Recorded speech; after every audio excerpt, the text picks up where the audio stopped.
Welcome to the class. In the contract of sale series, today let's talk about implied conditions. So in this series there are other videos. In the previous videos we have already discussed what is contract of sale, what are the distinctions between contract of sale and agreement to sell, and today we are going to discuss what are conditions and what are specifically implied conditions. So let's begin. First, let us understand what are conditions with respect to contract of sale. So whenever a contract of sale is made, generally the seller adds certain statements in order to effect a sale. For example, suppose you are going to buy a shampoo from a shop. The shopkeeper might tell you that this is a herbal shampoo, or this is anti-dandruff shampoo, or this is anti-hair fall shampoo. For example, similarly, depending upon the product, depending upon the nature of the contract, the seller, in order to effect the sale, might add certain statements to the contract of sale. So such statements are called stipulations. Okay. Now these stipulations can be conditions or warranties. So what is the difference between a condition and a warranty? Yes, both of them are stipulations attached to the contract of sale, but conditions are those stipulations which are essential for the formation of the contract, and therefore a breach of such stipulation will result in repudiation of the contract. I'll put it more simply. For example, A is a person who wants to buy herbal shampoo. When he goes to the shop, he has many options of shampoos, but he asks specifically for a herbal shampoo. Now the shop owner gives him a variety of herbal shampoos, out of which he has to choose one.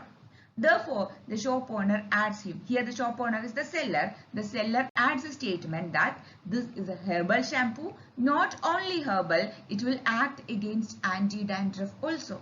Here, this is a motivation for A to buy the shampoo. So, he wants to buy a shampoo which is herbal. Now, it works against anti-dandruff. That statement is just an addition. Even if that statement is an addition, even if the shampoo is not anti-dandruff, he might have purchased it. But he will not purchase it if the shampoo is not herbal. Okay, is that clear? Therefore, the shampoo being herbal is a statement or a stipulation added by the seller in order to effect the sale, and therefore that statement is essential for the formation of a contract. Is it clear? Therefore, conditions are such statements or stipulations which are essential for the formation of the contract, and therefore if there is a breach of such stipulation, A has gone to the shop, A has gone to the seller to buy a herbal shampoo, and if the shampoo turns out to be not herbal, A can reject the goods, claim the refund. Okay, so conditions are those stipulations which are essential for the formation of the contract, and breach of such stipulation will result in repudiation of the contract. Is that clear? Now let me tell you conditions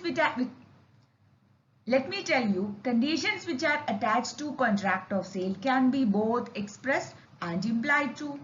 Expressed conditions are easy to understand because of the very fact that they are expressed. But at the same time, and expressed conditions can be different depending upon the nature of the contract, depending upon the product which you are buying. Okay, but there are certain implied conditions which are applicable universally to all kinds of contract of sale in India.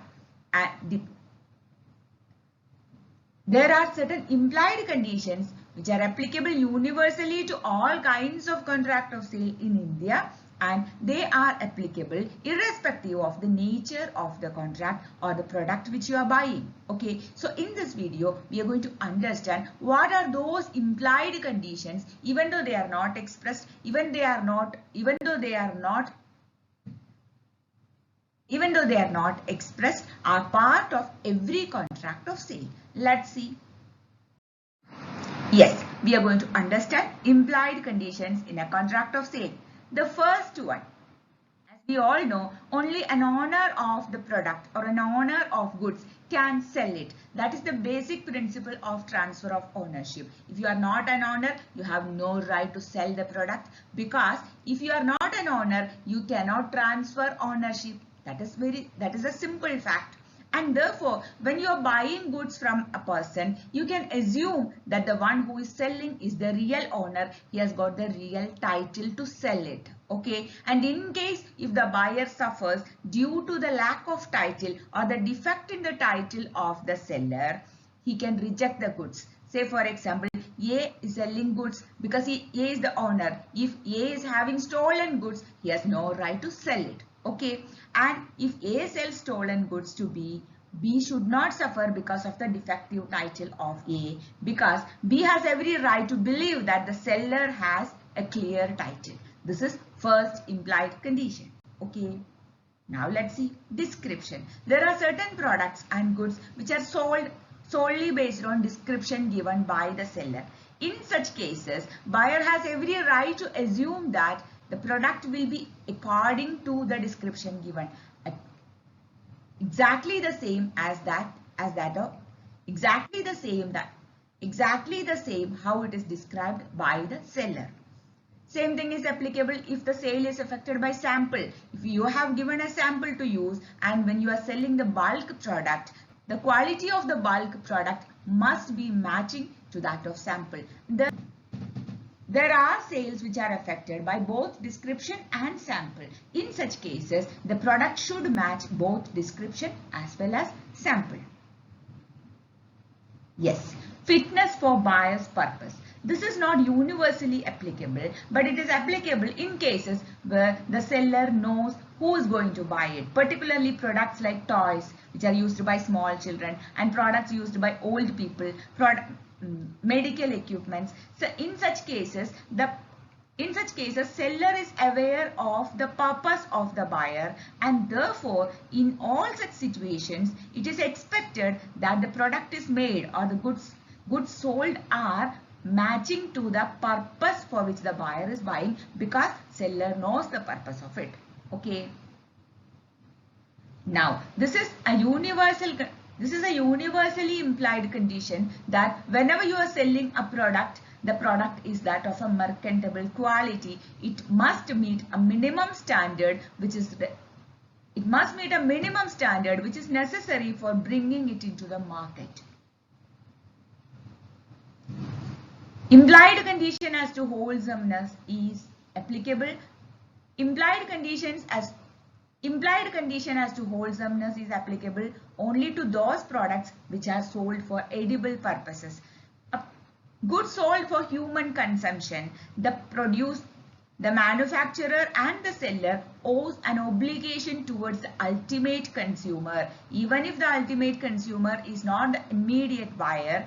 Say for example, a product, say for example, potato chips. When the manufacturer makes it, he owes a responsibility to the ultimate user of those chips, so that he should make it in hygienic conditions. He should pack it properly so that the product reaches to the ultimate consumer in the most healthy way, because he knows that this is used for human consumption. Okay. Now the last implied condition is condition as to trade usage. Any trade usage which is prevalent in the market is, the buyer can expect the seller to abide by any trade usage which is existing or prevalent in the market in which both of them are operating.